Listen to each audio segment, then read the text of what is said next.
Welcome back to Joey Movie Clips. Today, I bring you a 2013 Spanish TV series titled El Tiempo Entre Costuras. Spoilers ahead. Watch out and take care. The female boss is surprised to discover that the apprentice girl in front of her has extraordinary sewing talent. She will surely make a name for herself in the fashion world in the future. The female boss is very accurate in her judgment, but she is still conservative. Because besides fashion, the girl's future has an even greater stage. But right now, she needs to grow, to sow her life trajectory in the dense pins of time. Finally, 12 years later, Sheila became an excellent tailor and reached the age of talking about marriage. But where to find a husband? Her best friend called her to a party. The party was full of marriageable men and women. Indeed, as soon as they arrived, four men started staring at them. Peggy, who had a limp, staggered to the men's side. She was not choosing for herself, but was selecting a husband for Sheila. The man she chose was named Ignar, a reserved civil servant. Sheila, who is in the throes of youth, is very satisfied with Ignar. They talk passionately and accidentally spilled wine on Sheila's clothes. This needs to be washed right away, otherwise it would be all over. Sheila rushed home. Halfway through, Ignar caught up, giving her soda and salt that could remove the wine stains. Ignar's thoughtfulness moved Sheila, and they started dating. Their relationship kept improving. Before long, Ignar passed the reserve and became an official civil servant. In joy, he proposed to Sheila. Sheila showed a puzzled face. It was not that she had other more obvious life goals to pursue, but after the initial heat of this romance, she seemed to have fallen out of love. However, she did not reject Ignar. Her mother was very satisfied with this civil servant's son-in-law. She, who had brought up Sheila alone, knew how lucky it was to find someone who loved her. Ignar indeed loved Sheila very much, and he was smart and had a precise understanding of the situation. He knew that the tailor shop could not last long in such turbulent times, so he wanted to buy Sheila a typewriter. If she learns this, Sheila could also get a job in the government. There's no denying that Ignar is a good man who can provide for the day-to-day life, but how many young girls who have not experienced the world wish to plunge directly into life after having a taste of the world's wonders? She wants to experience and grow. She wants to be hurt by the dark side of the mesmerizing world and then return to her nest regretfully and quietly wait for the most ordinary happiness. When Ignar tried the typewriter, a man with handsome looks and profound eyes greeted Sheila. Sheila fluttered in her heart, but still said, "I'm here with my fiancé." The man smirked, said that Ignar didn't deserve Sheila, and introduced himself as the manager of the shop. His inappropriate remarks didn't anger Sheila. It seemed she really didn't love Ignar. When they went into her room, Sheila's gaze never left the manager. Ignar's gaze was all on the typewriter. That night, Sheila tossed and turned. A few days later, when she went to get the typewriter, the manager pulled her away, confessed his love with all sorts of amorous words. Sheila kept the last of her rationality. But every unintentional little touch from the manager made Sheila's rationality crumble bit by bit. After being woken up, Sheila hurriedly escaped. But the manager still had tricks. The typewriter that Sheila brought back had a broken S key. Of course, it was the manager's doing. Sheila went back to the shop. The manager tried typing a line of words. Sheila couldn't understand. The manager filled in the S, "Tonight at 9, St. Susan Street." Sheila clearly refused, but still went that night. Everything happened in the name of love. At this time, Sheila's wedding dress was also ready. It was made by the boss and the mother, and it was the last order of the tailor shop. As Ignar predicted, the tailor shop was going to go out of business. Sheila didn't care about these things anymore. A few days later, when Ignar was happily talking about wedding arrangements, Sheila suggested breaking up. Ignar quickly recovered from the shock and finally said, "No matter who he is, he will never love you as much as I do." For this sentence, Sheila had to wait for many, many years to understand. By the time she understood, everything had changed. She also carefully told her mother about this. While her mother was sewing her wedding dress, she told her not to be foolish. Sheila said, "It's not stupidity, it's just that I finally know what love is." Her mother angrily said, "How can you be so selfish?" Sheila retorted, "I can't marry someone I don't love because of this. I have my life." People who have not experienced love think they know what love is. People who have not experienced life talk about life and use all their strength to make those who have really experienced it shut up. Sheila went to the manager's house without looking back. During this time, she was extremely happy. She felt as if the manager could guess her thoughts and always gave her unexpected surprises. Little did she know that it was not the manager who had guessed her thoughts, but every girl whose eyes were blinded by love had the same thoughts. No one is special. 2 months later, Sheila was awakened by a knock on the door. Her mother had come. She called Sheila a harlot, but she said she did not come to criticize her today, but to take her to see her father. After suffering from poverty for 20 years, the girl's mother suddenly brings her to a mansion, claiming it's where her biological father lives. Before she can figure out the situation, this man, who claims to be her father, hands over a bag of cash and jewels. She's completely at a loss, but it's okay. The fact he can give this much money, he must be her real father. She obediently listens to the man's story. In his youth, under family pressure, he abandoned Sheila's, the girl's, mother for a woman with a matching social status. Now old and guilt-stricken, he asks Sheila to take the money and escape to overseas with her mother as war is looming in Spain. Sheila agrees, but leaving the building, her mother insists they're not going anywhere. He's scared because he's rich. What should we, the poor, fear? The war hasn't even started yet. Mother and daughter dispute. Sheila returns to her boyfriend's place with the cash and jewels and reveals everything. Her boyfriend, Erebus, smiles from ear to ear and abruptly quits his job. He persuades Sheila to join a typewriter school, claiming it's a new business with big earning potential. Sheila, a complete outsider, trusts Erebus's judgment until he proposes leaving Madrid to set up a school in Morocco. Her resistance emerges, but she worries about her mother. She can't be left alone here. Erebus tells Sheila, "You should live your own life, pursuing our moments." Caught between life and love, Sheila is swiftly convinced. She goes to her mother, who pleads with her not to be foolish. How could you just follow a man so readily? She tries to keep Sheila by her side, but Sheila is determined to leave and the mother's heart sinks. Jealousy that once consumed her is repeating in Sheila, and she can only watch helplessly as her daughter repeats past mistakes. But she hopes when Sheila realizes her mistakes, she is able to pick herself up, instead of blaming fate and leading a life in desolation. A new day comes. Sheila and Erebus arrive at their destination, Tangier, a port city in the northern part of Morocco, across the sea from Spain. Everything here is new and exciting. Sheila can't hide her curiosity and thrill. In her own words, this is a voyage of discovery. All kinds of people, different places, various things. Having grown up in a tailor shop, she feels like she's seeing the world, witnessing countless lives, wondering what her own life might be. She's eager to find out, but Erebus, who passionately led her here, spends his days at the bar, lavishly spending Sheila's money. When she voices her discontent, Erebus claims networking is vital in business. He randomly takes out the leftover money and says, "I don't want these things to ruin our relationship." Sheila races after Ba to apologize, conceding she was too sensitive. Erebus, a well-seasoned lover. They enjoy some sweet moments, but their permit to join the school still hasn't arrived. Sheila grows tired of the endless parties. She visits a hospital, and the doctor congratulates her on her pregnancy. This is the happiest news in the past few months. She hurries home, finding their messy room hinting trouble. All the money and jewels are gone. Only a letter from Erebus remains, still sincere and affectionate. "Money is only borrowed. I still love you. But the trip to Argentina is too tough. I can't bring you and the baby inside you." Erebus guessed Sheila's pregnancy, but even suggested Sheila to flee immediately, because apart from her money, Erebus has borrowed, bought and loaned a lot of money. Sheila's mind goes blank. She leaves the hotel in a rush, aimlessly walking to the bus station, getting on the first bus she sees, tears streaming down her face. Under the tremendous pressure, she realizes she's miscarrying, tries to get off but faints.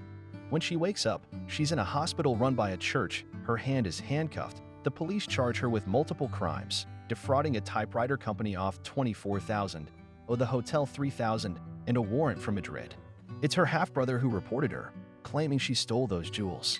She became a criminal overnight. Sheila feels she's on the verge of a breakdown. Then the police chief arrives, helping her remove the handcuffs, and tells her she's not going to prison, because in the hotel, the chief found Erebus's letter, proving that it was Erebus who took the money. But the cost of accommodation is indeed on you, so you have to pay the $3,000 you owe the hotel. As for the robbery and warrant, they're in a war. They probably won't come catch you. Sheila suddenly remembers her mother in war. She cries and wants to go back. Her mother is the only family she has. The chief refuses her. "Not until you pay the debt will you get your passport." As per the chief's arrangement, she moves into a communal apartment. The landlady also has a criminal record. The police chief warns them both. No tricks, atone honestly. If you want to escape, get ready for jail. Coming back to her room, Sheila feels devastated. Is this the love and life I chose? For several days she doesn't leave. The landlady comes in and tells her, which woman hasn't been hurt by a man? The key is you need to pull yourself together. To avoid freeloading, Sheila begins to do errands in the apartment. But being too weak, she spills a bucket of water on the first day, wetting a tenant's box. While tidying up, she finds the box full of passports. She asks the landlady about this tenant. Andre, he works at the customs. Sheila finds him, hoping he could make a fake passport for her. Andre refuses. He sternly says he doesn't engage in such activities. Unable to get a fake one, she decides to earn money for a real one. The landlady starts bringing Sheila to find work. Times are tough. They search every street and alley. Even the well-connected landlady hits a wall everywhere. It seems there's no hope to go back home. When Sheila is in despair, a turning point comes. The landlady has ripped 3 skirts in one day. Almost throwing them away, Sheila picks them up. She really had gifted hands. The landlady picked up a dress she no longer wanted. Sheila takes it and repurposed it into something amazing. When the landlady tried it on, she was amazed at how fitting it was. Inspired by this, she came up with an idea to make money. A few days later, she was wearing the coat made by Sheila. As expected, the other tenants noticed and requested Sheila to make something for them too. Just when Sheila was about to do it free, the landlady interrupted, insisting that she must charge. And so, their venture commenced. Women's desire for style isn't hindered by payment. They began to select styles from magazines. Luckily, Sheila could make all of them that too quickly and efficiently. In a few days, the neighbors were wearing new clothes, and they did quite well in their maiden venture. Soon, on the streets, people started noticing the landlady's dress. Compliments poured in about how their wives were looking to change their fashion consultant and who made the dress. As Sheila was about to answer, the landlady stopped her, recommending high-end boutiques instead. Seeing the disagreement, the landlady taught Sheila an important lesson. She argued that if you pulled these ladies into their common tenement, they wouldn't come for a second time. From then on, in the eyes of these ladies, Sheila would always be a seamstress from the slums, never a designer. That's why Sheila needed her own shop. Despite it being a daunting task to run a shop, the landlady assured Sheila that she would support her, even if it meant free food and accommodation for her. She wouldn't allow Sheila to decrease her value indiscriminately. They awaited the opportunity and didn't have to wait too long before it presented itself. One day, Sheila stood before a mirror and a tenant. Andre walked past and returned. Of course, she understood what men were like. Later, on the rooftop, they struck a deal. On one night, she slept with Andre. In exchange, Andre gave Sheila a fake passport. This was the equivalence of opening a store. Although, she was more keen to go back to Madrid to see her mother. However, life never goes as planned and the situation took a turn. Just when Sheila was spending a nerve-wracking night, the police suddenly showed up at her doorstep. She was scared out of her wits but witnessed a surprising sight. At this point in the Spanish Civil War, preparing a false passport and cleaning up one's identity could be dangerous. Andre, who was a hardened criminal and caught with stolen goods, whispered something into Sheila's ear before being led away. That night, Sheila searched Andre's room. The landlady advised her not to waste her energy, as even with a fake passport now, with such strict examination, the odds weren't in her favor. But Sheila wouldn't give up, for she had to return to her mother. Finally, she found what she was looking for under the third tile. Instead of a passport, it was a gun. The landlady grinned and said that today, even a gun was worth its weight in gold. The next day, they took it to a buyer. Sheila tried to back out of the whole ordeal out of fear, but the landlady's words scripted a change of mind. Sheila was to use her beauty to attract men while the landlady talked business. However, the two men had other intentions. They were led away in terror, but, luckily for them, the men were truly interested in business. They offered $9,500 for the 19 guns on one condition: they had to deliver it outside the city. The high return was accompanied by high risk, but the landlady agreed. When Sheila was about to vomit in fear, the landlady announced that she will deliver the guns at night. However, as soon as she stepped out, she saw the police searching each house. She called Sheila, and the only option they were left with was to let Sheila deliver the guns. The landlady strapped all the guns to Sheila under her robe and asked her to disguise as a local Moor woman. Fearfully, Shayla set off. When she saw the soldiers at the city gate, she was scared to the core, but she grit her teeth and moved forward. After a soldier barricaded her way, he let her through just as the tears threatened to break her resolve. However, she was surprised to find more checking soldiers outside the city who asked for her identification. She thought it was the end, but another soldier suggested to his companion to leave the simple and poor Moor woman alone to avoid being confined by the supervisor. Shayla was then able to head to the train station, as per their agreed location. However, because of the tense situation, everything had changed. The train station too was being searched. She had just handed over the product and received the money when the soldiers arrived. She was advised by the contact person to jump out the window while he dealt with the soldiers. Armed with the income, she ran along the railway and didn't stop to pick up her fallen shoe unless she saw the agreed station signboard.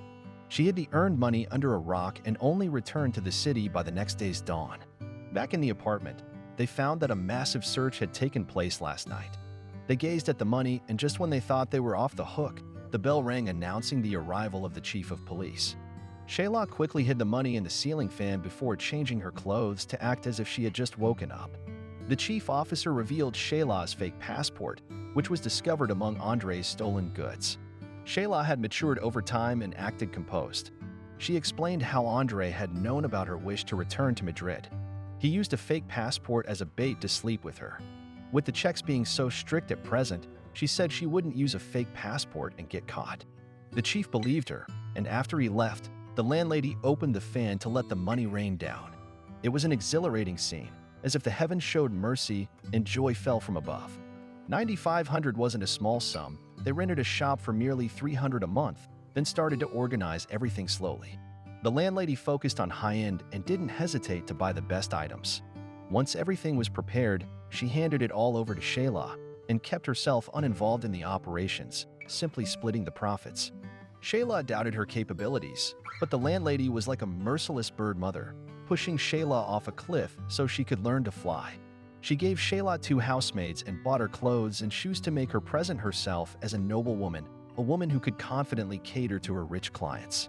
Through her experience and the guidance of the landlady, Shayla matured more in a few months than she had in 20 years in Madrid. Because growing up isn't simply about age. Growth can be mature, and some old people can be immature. It's really about one's life experiences. Someone who is emotionally stable, unaffected by the ups and downs of life, and doesn't waver in his rage at the world, must have a taste of something sweet and bitter in their life of an unknown length. Although Shayla did experience a lot, she still had a lot to go through. The boutique had just opened, and for several days, they didn't receive a single customer. The melancholy of these moments was a unique experience. But as soon as she got over this, customers started showing up. The first customer seemed still skeptical until she saw the fashion magazines Shayla had prepared. Not every shop had them. Shayla had worked hard to arrange those magazines, and women started to feel reassured. They started choosing styles, and Shayla could make all of them. But as they left, someone added a tennis outfit to the order. Shayla readily agreed, even though she had no idea what a tennis outfit was. She was originally a small tailor in a commoner's district. But today, she got a large order from a rich woman. As soon as the client left, she became worried.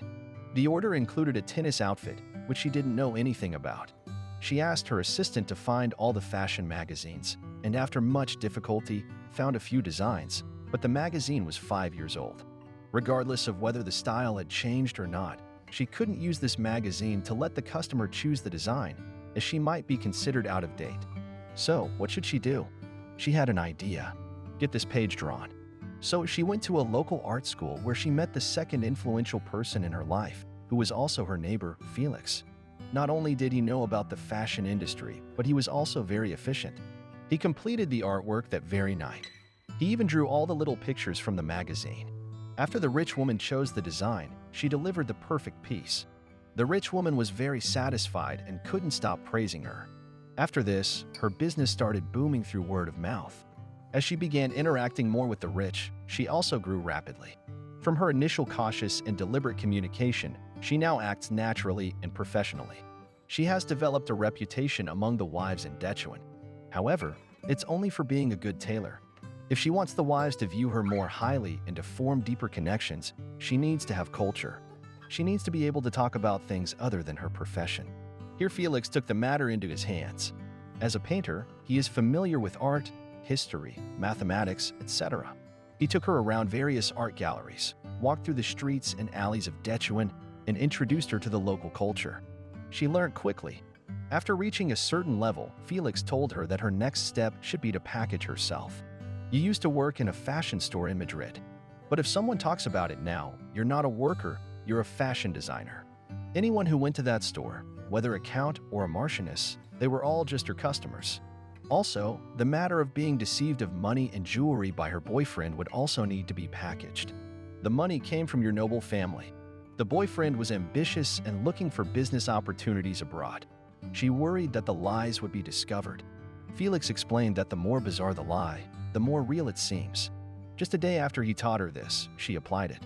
A certain British lady, introduced by someone, came to her. This lady, Linda, was talkative but was unfamiliar with Dechuan. Fortunately, she had recently learned all about the area. Plus, they were about the same age. They quickly hit it off and were moving towards becoming good friends. Just then, her assistant informed her that her boss was urgently looking for her. Upon stepping outside, she ran into the police chief. It turns out that her abandoning boyfriend had been found. He never left Morocco and even pawned off her jewelry. When the police arrested him, he resisted and was shot dead. Hearing this news, she cried. In his goodbye letter, the boyfriend said he was going to Argentina. Turns out that was a lie too. She thought that the boyfriend loved her, at least for some time. Now, she isn't even sure about that. After shedding her final tears for her boyfriend, she took it upon herself to pay for his funeral. This ends her not-so-beautiful love affair. She has put a full stop to it. The time to make mistakes in youth has come to an end. The age of taking ignorance and fearlessness as personality traits has gone by, never to return. What follows in her life is to love those who love her.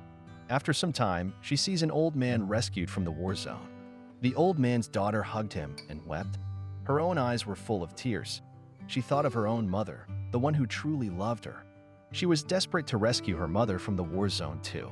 She went to her boss. The boss woman only knew about the rescue but was unknown to the people capable of doing it due to her low social status. She gave her a name, Rubio, who has a wide network and is capable of arranging it. But how to get in touch with Rubio? She was worried sick, even more regretful for abandoning her mother in the first place. But what's most scarce in this world is a way to undo regrets. Felix comforted her, saying that there's always a way. He helped her, not for financial gain or lust, but for the pleasure of talking and making friends with a beautiful woman. Therefore, beauty is a woman's natural weapon, but it must be wielded well, for poorly used, it could harm the wielder.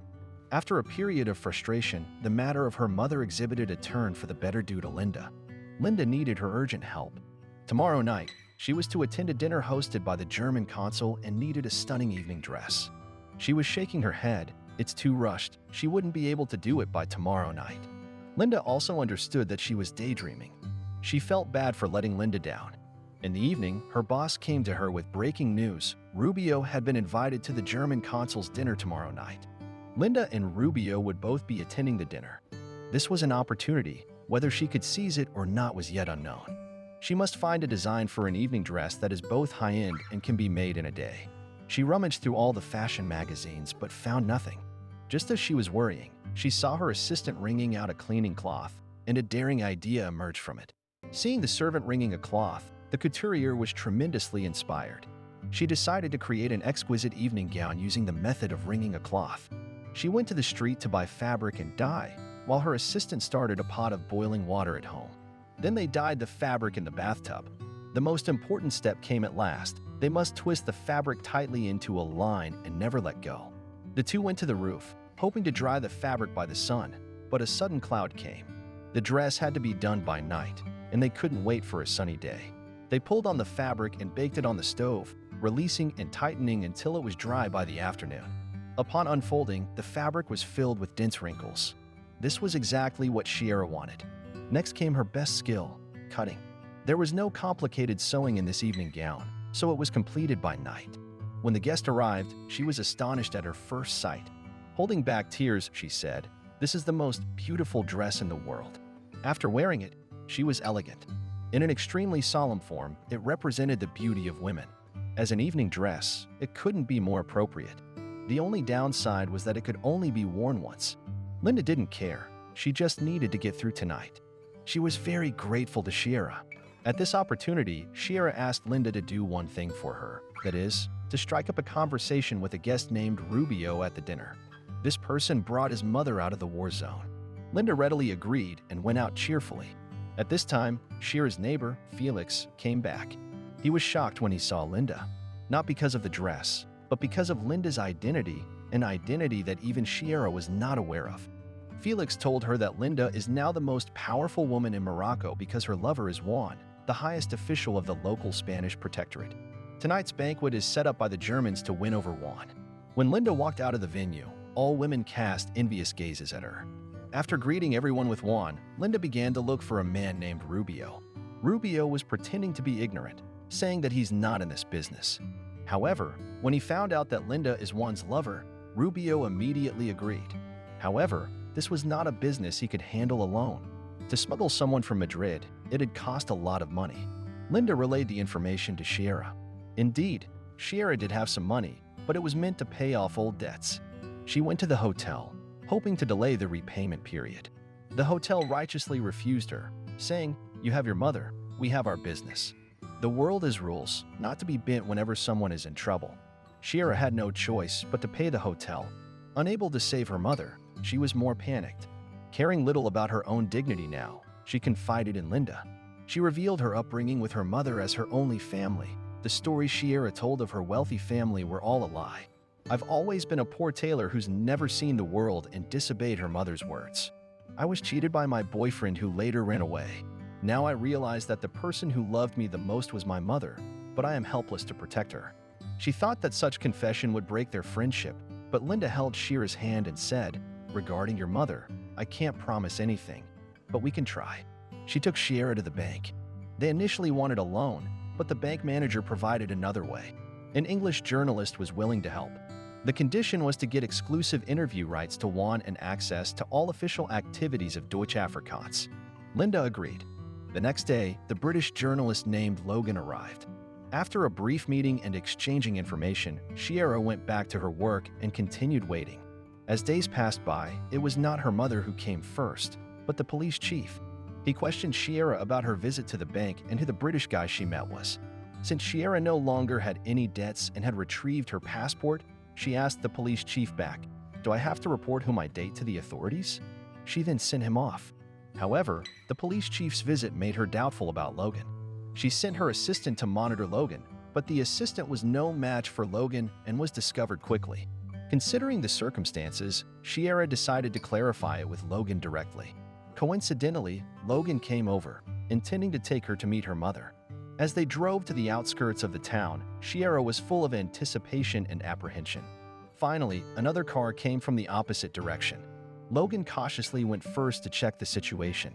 As her mother appeared, Sira rushed over. They hadn't seen each other for 3 years. Under the devastation of the war, her once strong mother had become timid. Only when Sira embraced her did the elderly woman feel the warmth of this world again. They held each other for a long time. Sira had finally grown into someone on whom her mother could rely. Fortunately, it wasn't too late. Perhaps it is never too late to shower your love on your family, whether you're in your 20s, 30s, or 40s. One day, when you are weary from experiences of love, hate, loss, and the bitterness and sweetness of life, you would suddenly look back and realize that the ones who've always been there for you are your parents and close family. At that moment, go ahead and love them. It's not too late. For them, the moment you turn around is never too late. To express her gratitude to Logan, Sira paid him a visit in person.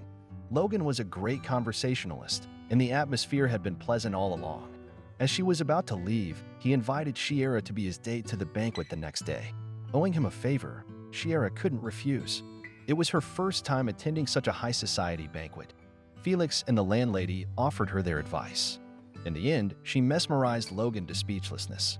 As they were leaving, the landlady warned Logan not to take advantage of her girl, or he wouldn't be able to leave Deutsche Afrikaans.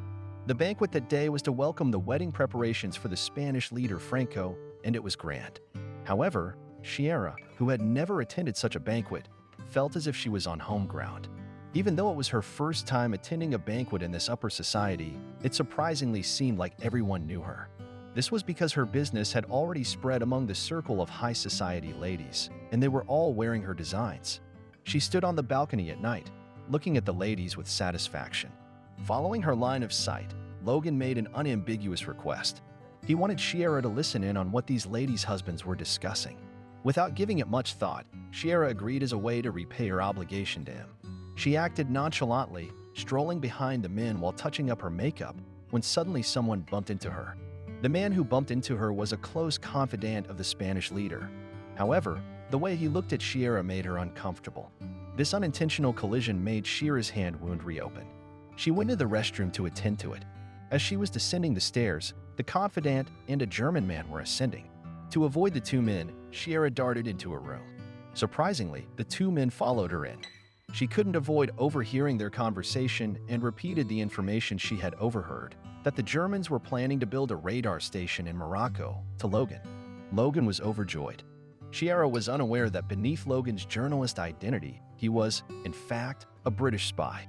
Also, due to Logan's attentive nature, she was gradually developing feelings for him. Recently, her friend Linda seemed to be in low spirits. On Logan's suggestion, they went on an outing.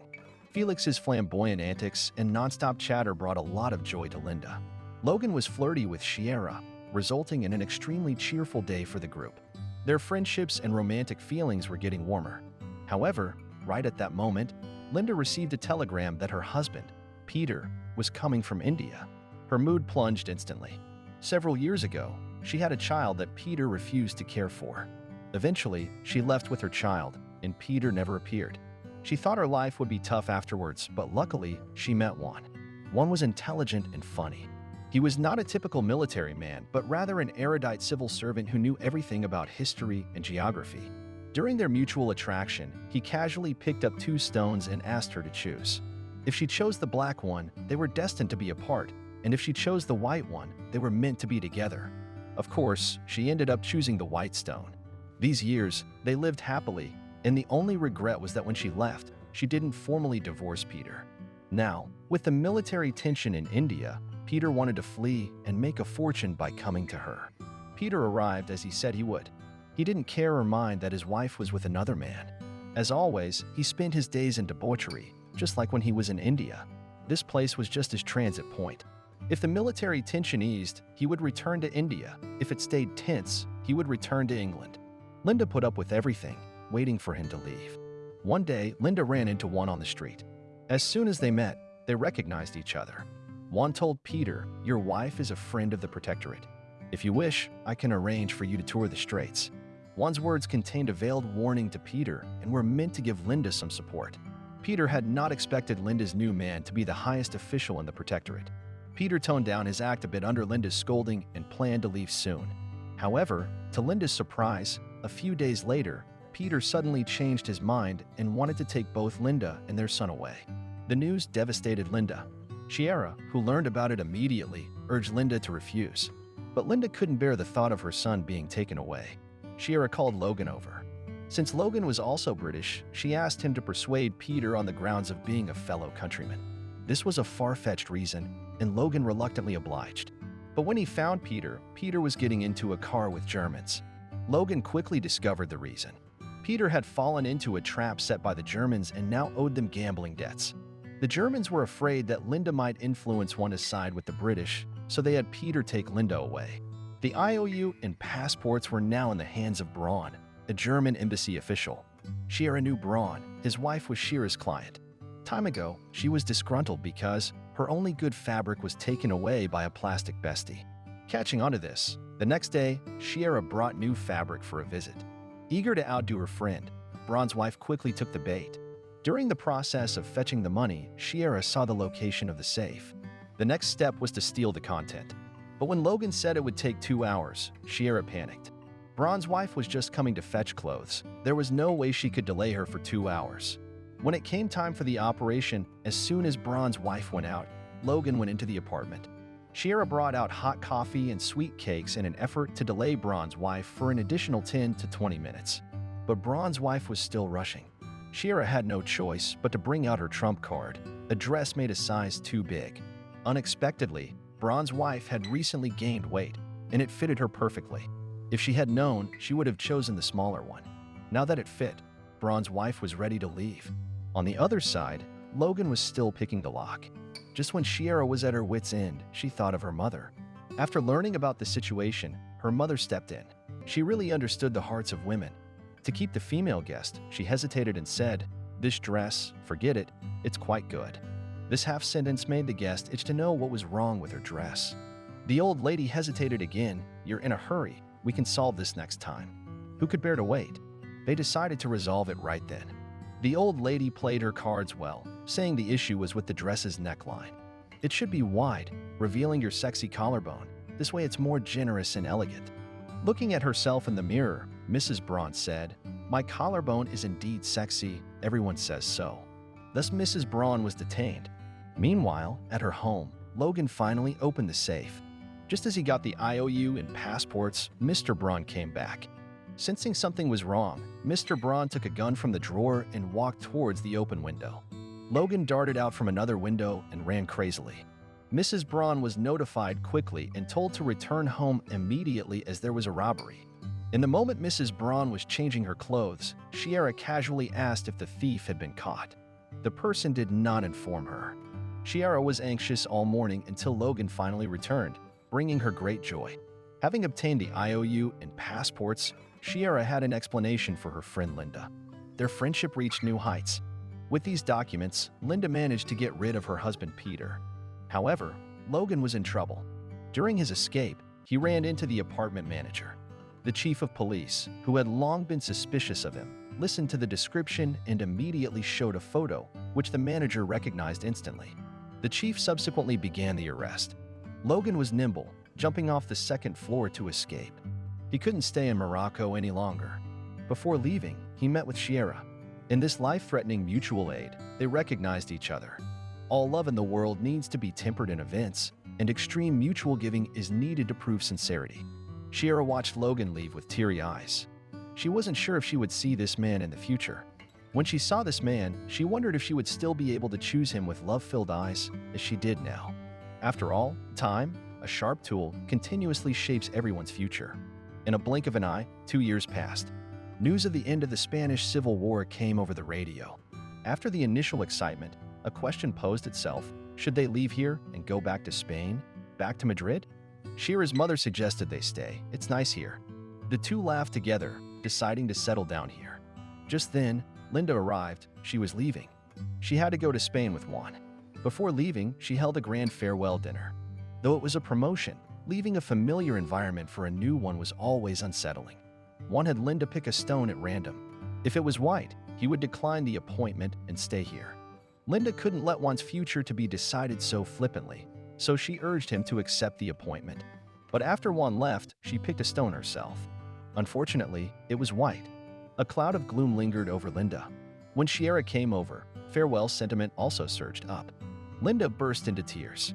Sierra gave her a sewing box, and Linda gave Sierra something as well, a photograph.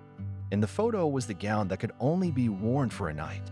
She hoped this beauty would be remembered forever, as that was the moment when their friendship began.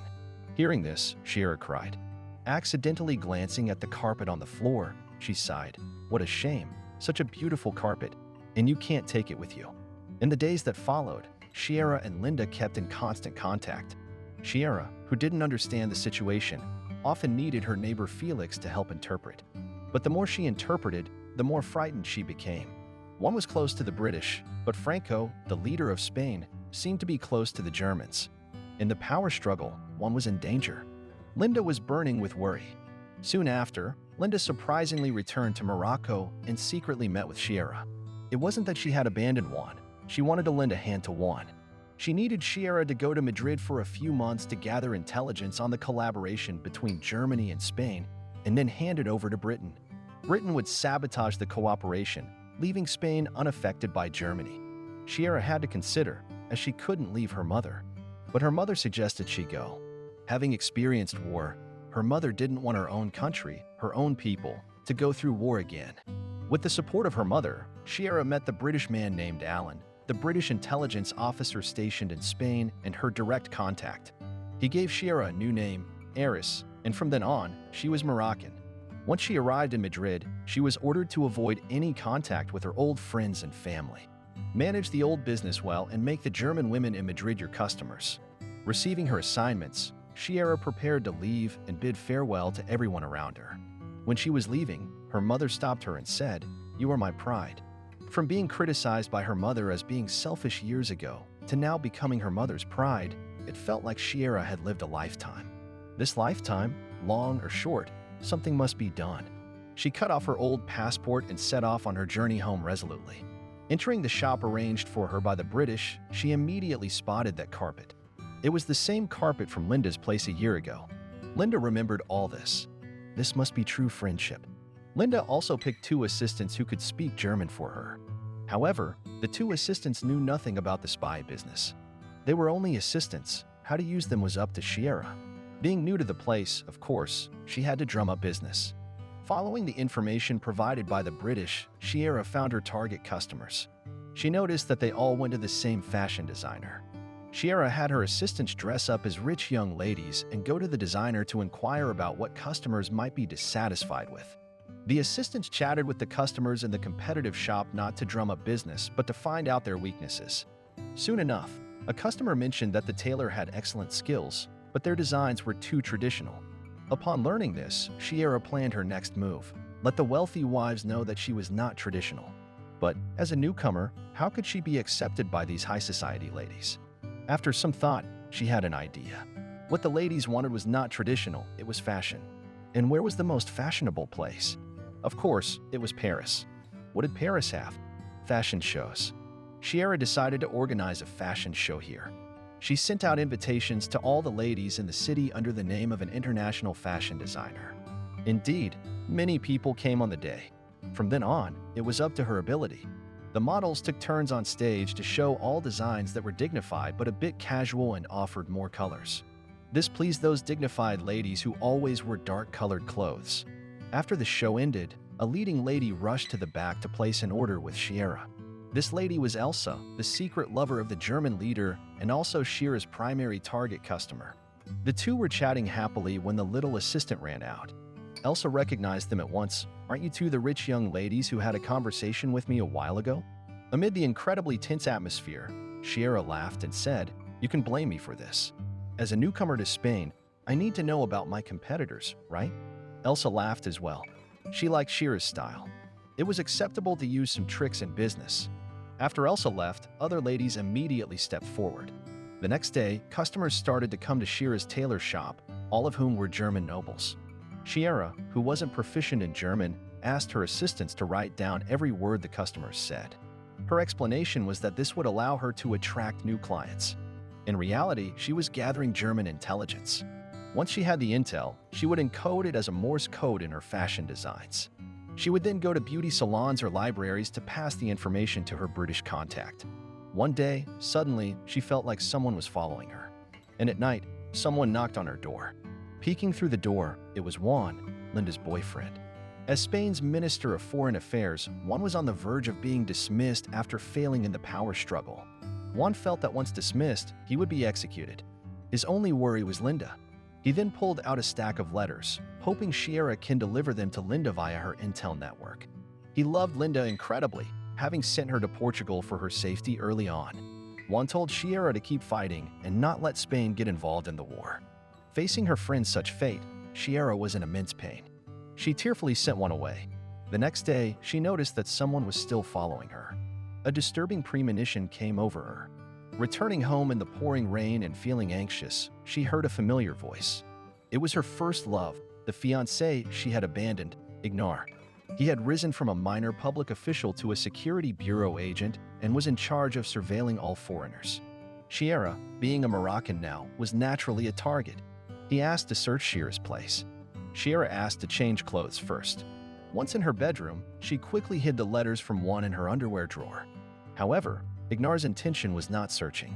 He held some grudges from being betrayed and was flipping through slowly. Accidentally, he opened the underwear drawer. Sira's heart raised to her throat and said, "I think you're crossing the line.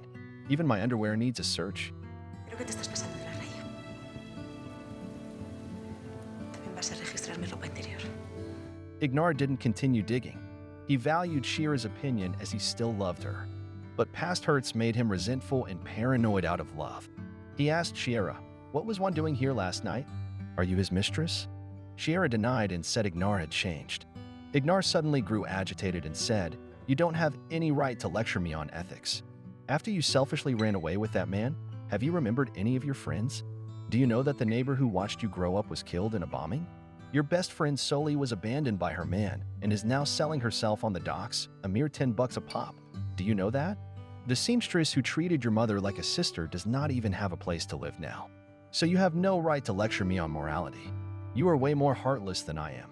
After Ignar left, Shira could do nothing but collapse to the ground. The next day, she broke a cardinal rule of being a spy. She visited the slums where she had once lived. This was the place that shaped her body and soul. During her younger years, she despised it immensely, constantly thinking of escaping. In the end, she even fell out with her family but left, experienced, and matured regardless.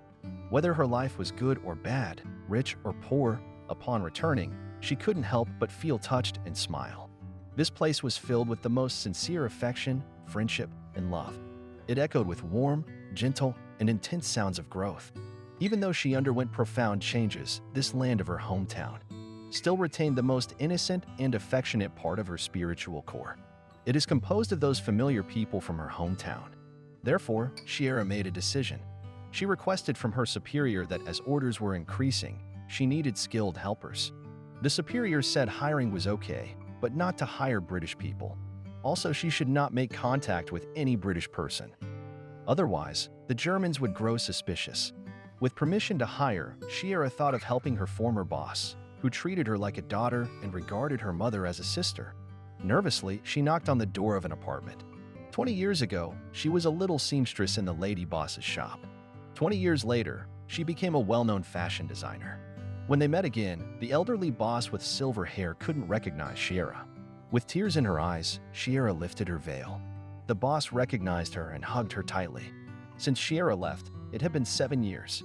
In these 7 years, Shira made great strides while Madame Manu underwent war, losing her shop and family members. Even today, she can't afford to pay the rent. Shira brought her to the restaurant. The once elegant Madame Manu was gobbling up the pastries. Shira wanted to help her and therefore invited her to work in her own shop. Madame Manu, being an experienced seamstress, caught up quickly. Coincidentally, a noble's daughter was having her coming-of-age ceremony and had ordered many outfits for herself and her friends. Madame Manu got involved and successfully completed the task on delivery day. This made the noble and her daughter very proud. To express gratitude, the noble invited Shira to the banquet for the coming-of-age ceremony. Shira was indecisive. The next day, she visited Madame Manu's residence. Seeing the barren room, Shira's eyes reddened again. She invited Madame Manu to live with her, both to save time and to avoid rent. But Madame Manu refused. While Shira was puzzled and upset, she heard a cough. Madame Manu had said she lived alone. Shira pressed for information, and out of no choice, Madame Manu guided her to a partition. And there was Shira's good friend, Bachi.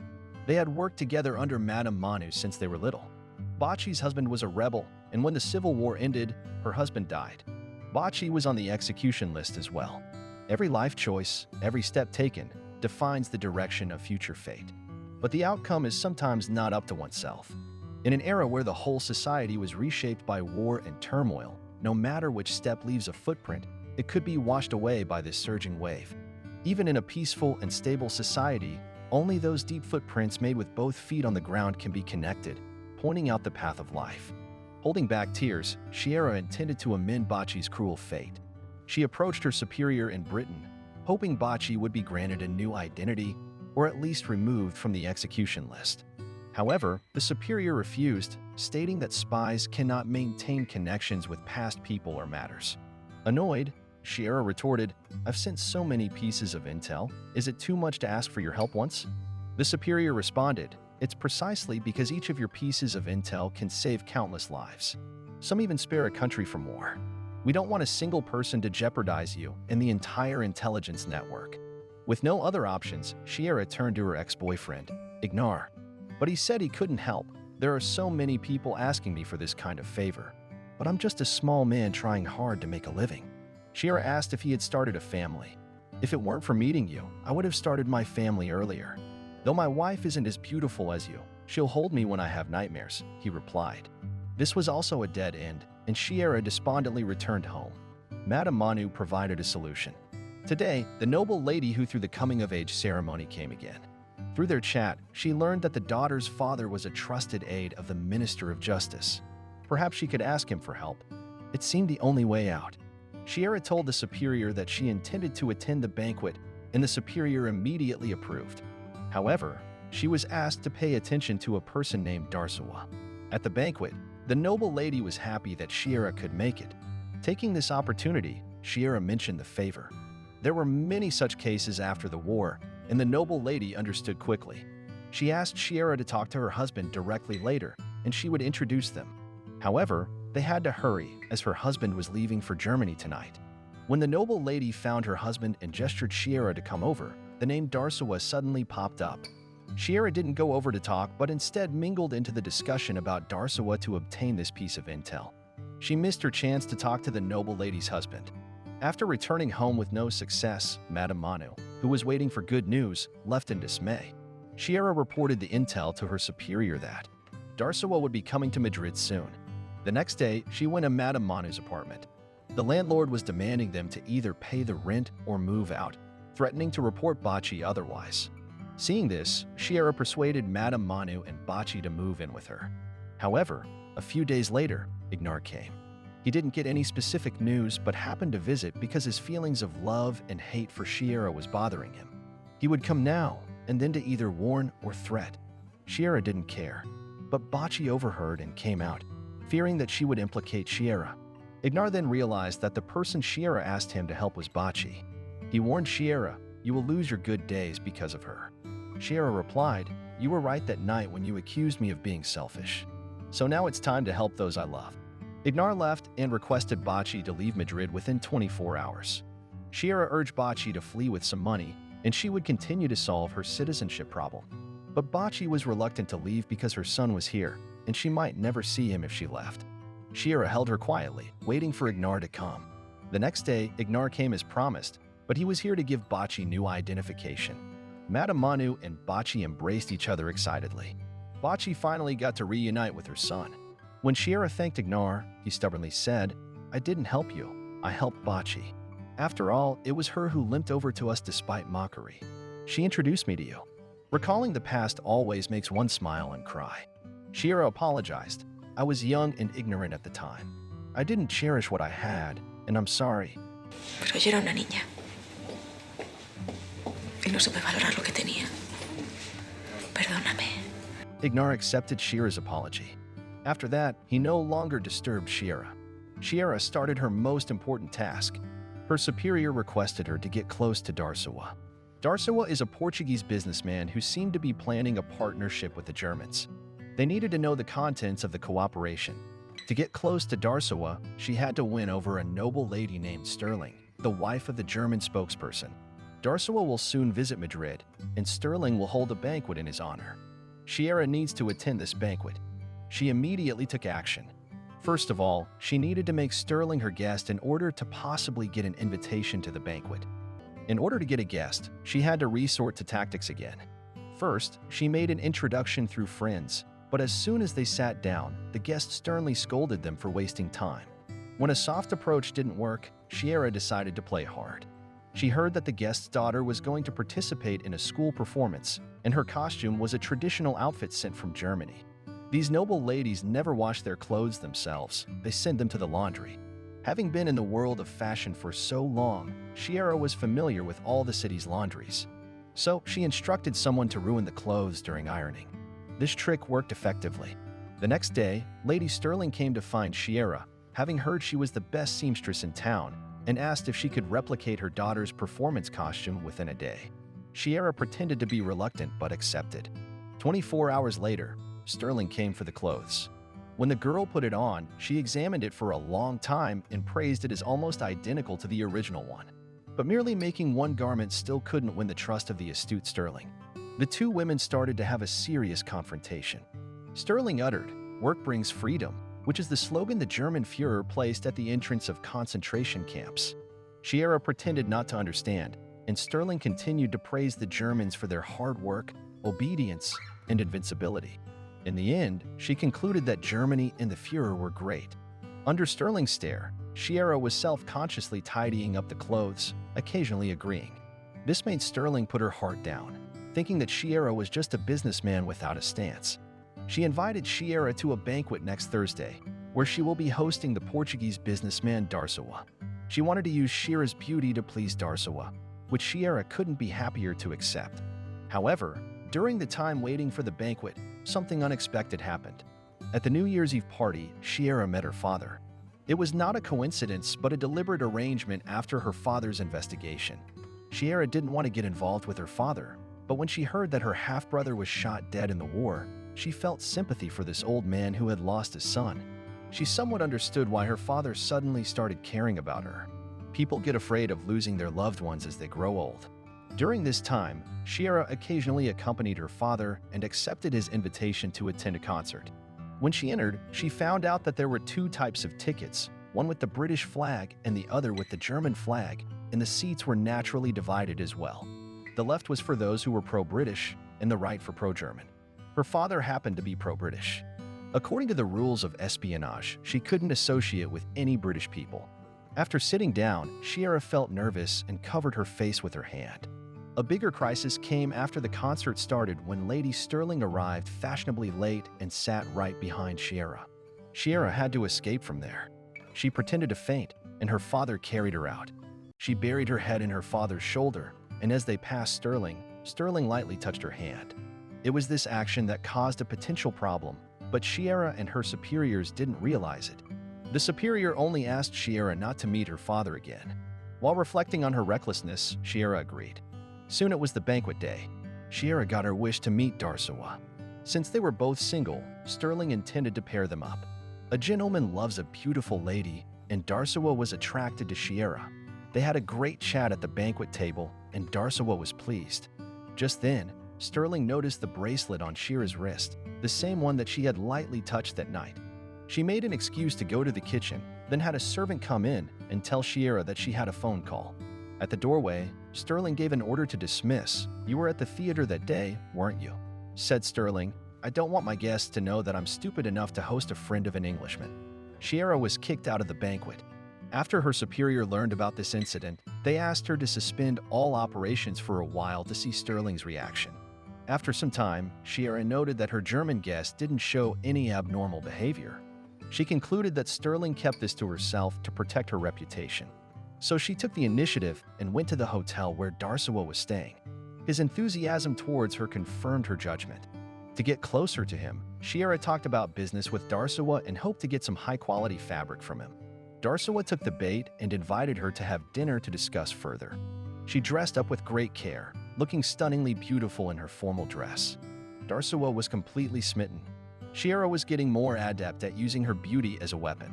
Indeed, Darsawa had good fabric, silk from Macau. However, it typically wasn't sold retail, as major military clients would use it for parachute production. When Sira asked whether it was for the British or Germans, Darsawa smartly avoided the sensitive question. Sira realized that she was too hasty, so she started talking about purchasing fabric again. Darsawa then invited her to Portugal, where they had a warehouse with various types of fabrics. After Sira reported to her superior, she quickly received a response to agree to Darsawa's invitation. Then she got on the train. There was another passenger on this cargo train, Logan. It was yet another coincidental encounter 4 years later, but both didn't notice each other until they got off the train. Darsawa sent his driver, John, to pick up Sira. John had been a driver for 3 generations of Darsawa's family. Over the next few days, John would stay with Sira every step of the way. The official reason was for convenient commuting, but the truth was he was there to watch her. Not because Darsawa had discovered something, but rather to prevent any potential threats. On the 3rd day of her arrival, Sira visited Darsawa's company. She was very satisfied with the samples, but as she was leaving, a German officer came to visit. Darsawa closed the blinds, which made Sira suspicious. She tried to get close to the secretary, but the secretary was indifferent to her. However, when the secretary opened her drawer, Sira spotted a communist propaganda poster inside. It seemed that the secretary was a devout believer and a potential compatriot. From John, Sira found out that the secretary had been romantically involved with Darsawa. That explained to her the secretary's indifference. Over the passage of these days, Sira and John became quite acquainted. She invited John to afternoon tea, but John was very aware of his position and declined. Sira entered by herself, only to be surprised by Logan being there as well. Both were caught off guard. Sira hastily left. The two of them had said their tearful goodbyes 4 years ago, and upon the reunion, Sira fled in panic. Logan rushed out, only to see a car speeding away. It's not that Sira didn't want to see him, but rather her situation was fraught with danger. That evening, she was cheerfully dancing with Darsawa in the dance hall. As the song came to an end, Logan suddenly appeared. At her wit's end, Logan walked towards her. She thought her cover was blown, but Logan hugged Darsawa. To everyone's surprise, Logan acted as if it was his first time meeting Sira, exchanged pleasantries, and left. Sira learned from Darsawa that Logan intended to interview him. That was a close call. After sitting down, she was still shaken. Logan's surprise appearance meant she had to speed up her plan. The next day, she went on a business trip with Darsawa to his company. She pretended to look for Darsawa while actually intending to chat with the secretary. She passionately criticized the Franco regime, knowing that the secretary, as a communist believer, would certainly share her detestation for Franco's dictatorship. The secretary and Sira started a discussion. Sira sincerely said that she also came from a poor background and understood what it was like to go hungry. The secretary seemed to have found a comrade in her and began to chat wholeheartedly. Taking the opportunity, Sira brought up the topic of resisting the Nazis, which aroused the secretary's alarm, and she asked, "Who are you? Really?" Sira told her, "I am like you, just an ordinary worker." While Sira was passionately talking about the rights of citizens, she kept probing about Darsawa's relationship with the Germans. The secretary claimed she didn't know, and she genuinely didn't. However, Shira's arrival that day inspired her determination to fight for her beliefs. Soon after, the secretary invited Sira to meet at a church, delivering a piece of information. The businessmen represented by Darsawa were planning a banquet with the Germans to sign an agreement at his country villa in 3 days. With only 3 days left, Sira needed to quickly earn Darsawa's trust. Otherwise, she wouldn't be invited to the banquet. She increased the frequency of meetings with Darsawa and casually mentioned the names of her German noblewomen clients during their chats. Among them, she emphasized Elsa, who was Hitler's secret lover. Contemplating the pros and cons, Darsawa finally invited Sira to the banquet at the last moment. Sira casually responded, "Of course, I can." On the other hand, the secretary was also gathering intelligence. The German officer visited again, and Darsawa carefully closed the blinds. The secretary tried to enter the office under the pretext of delivering coffee, but Darsawa shouted at her to leave. This confirmed that they were discussing important matters. Listening carefully at the door, the secretary noted the German officer handed a roll of film to Darsawa, which appeared to be the focus of the deal. The secretary passed the information to Sira, who shifted her target to the film roll. She was determined to get the film roll and figure out as much as possible about the content of Darsawa's deal with the Germans. The banquet quickly approached, and Darsawa explicitly stated the reason for inviting Sira was because everyone else was bringing their wives. Darsawa saw the value in Shira's ability to get along with women. He needed her to take care of those wealthy wives. With years of development, Sira excelled at charming these noble women. Even at the dining table, she was able to guide the conversation with her wit and humor, keeping the atmosphere relaxed and harmonious. This even earned Darsawa's admiration. Sira felt that it was the right time. She used the excuse of washing a wine stain and headed to the restroom. Darsawa didn't find anything peculiar. Sira left the dining room alone and went upstairs to search for the film roll in Darsawa's office. To her delight, she found it and replaced it with a doppelganger. Moreover, she found a piece of ore. As she was examining it, she heard someone coming. Sira quickly pocketed the film roll and ore but failed to notice a pedal she'd left on the desk. In the hallway, she bumped into the villa steward. She simply said she got lost looking for the bathroom, and the steward didn't question any further. After dinner, as Sira watched the men sign the cooperation agreement, she was certain that Darsawa had sided with Germany. After everyone had left, Darsawa expressed immense satisfaction with Shira's performance that day. He even considered marrying her, with tonight being their wedding night.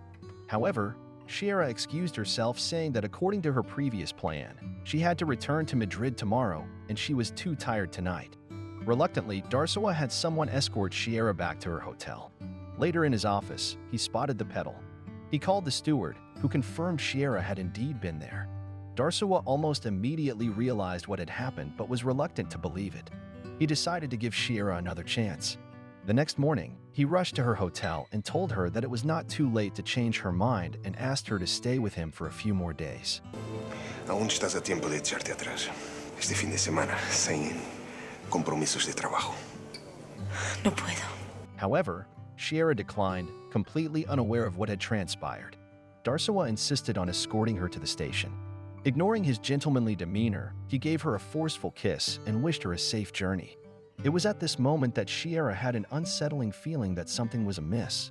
As she was about to board the train, Sierra noticed someone was following her. Just when she felt helpless, Logan appeared and whisked her away. Logan planned to drive her all the way to Spain. In the car, he asked Sierra why she was being hunted. Sierra felt she could trust Logan and told him about Darsowa's cooperation with the Germans in mining deals. That night, the two of them who had escaped to Spain took the final step in their relationship. The next morning, Logan was no longer there, and Sierra hastily took the information to her handlers.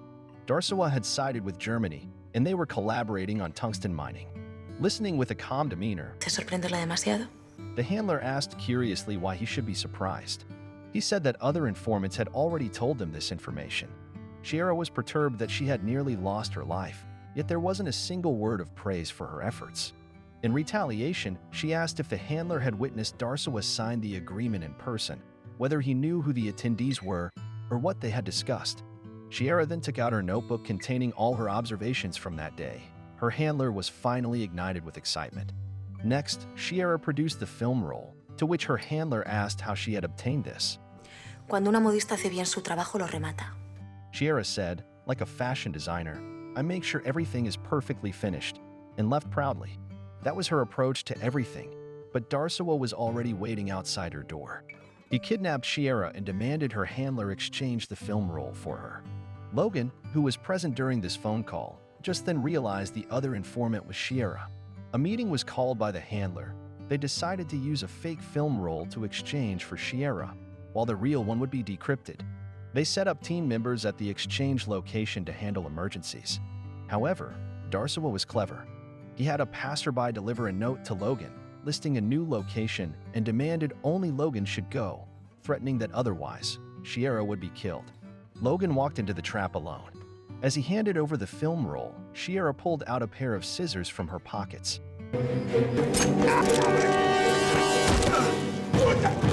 Darsowa was only stabbed, and the castle only had one exit. Logan and Sierra ran around, but they were still stopped by Darsowa. Logan was about to destroy the film roll, and surprisingly, this scared Darsowa to not shoot. Seemingly, the Germans knew the film roll was lost. Darsowa needed to present the film roll to the Germans as proof. Logan caught on to this, and while Darsowa was angry for being seen through, Logan destroyed the film roll. The pair managed to escape the castle. What Logan destroyed was a decoy. However, just to be sure, he also brought the real one, despite having to disobey his superior. Due to this incident, the British learned from the film roll the exact location and amount of the mining reserves. Darsowa was executed by the Germans.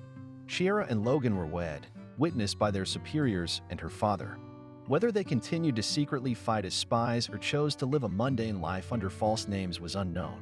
But in those turbulent times, each stitch they made in tailoring their lives was precise and firm, leaving no room for faults. No attestation from anyone, no praise from the world could derail the magnificence and meticulousness of their tailoring. Because it was magnificent that they saved others, and it was meticulous because they perfected themselves. So, in the passage of time that is like stitching, everyone should also find so their lives.